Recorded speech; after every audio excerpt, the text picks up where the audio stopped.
Good morning, everyone. Today we will explore corporate responsibility from a deontological perspective, specifically through Immanuel Kant's moral philosophy.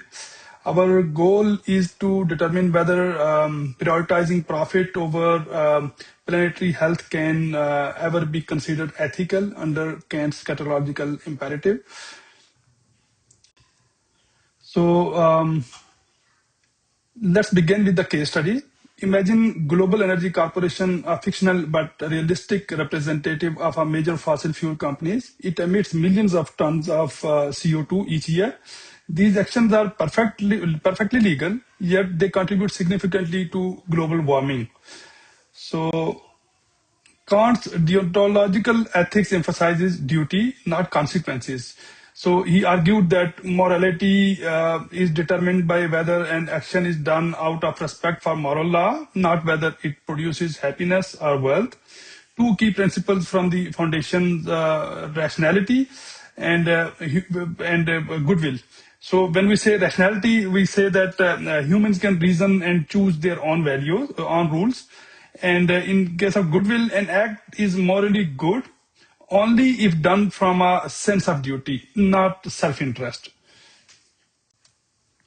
So Kant's categorical imperative is the supreme moral law that applies universally without exceptions.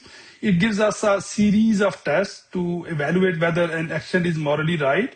We'll apply its three formations to the corporate emissions.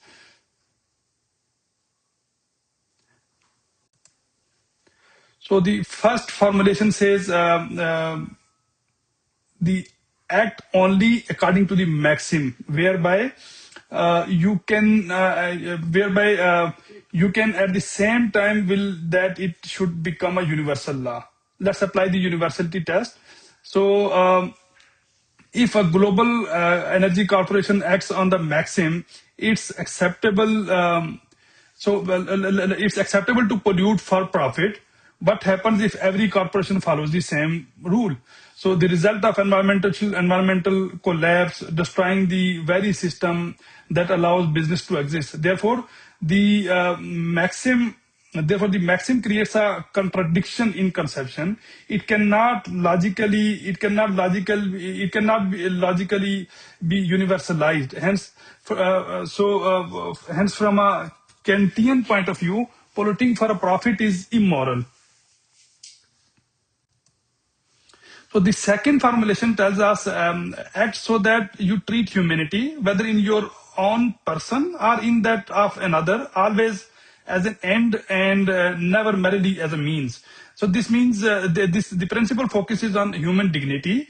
So when corporations knowingly emit pollutants that harm local communities or future generations, they use people merely as means to financial gain, essentially trading others' health for profit. So in contrast, treating people as ends would mean protecting their ability to live safely and rationally. Thus, under this formulation, excessive emissions are morally indefensible. So the third formulation envisions a kingdom of ends, a moral community where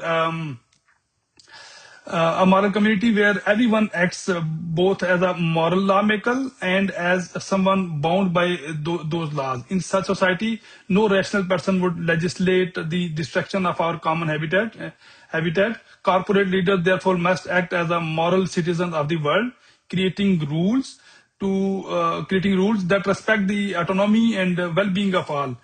From this viewpoint, sustainability becomes a moral law and not just a business choice. So one of the research from 2014 and the Climate Accountability Institute reveals that just 90 carbon measures are responsible for about 2/3 of all historical greenhouse gas emissions. This means that a small number of corporations carry enormous moral responsibility. Their actions shape the fate of the planet. So from Kantian perspective, the verdict is clear. So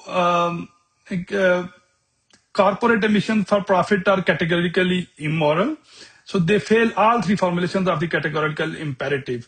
They cannot be universalized without contradiction.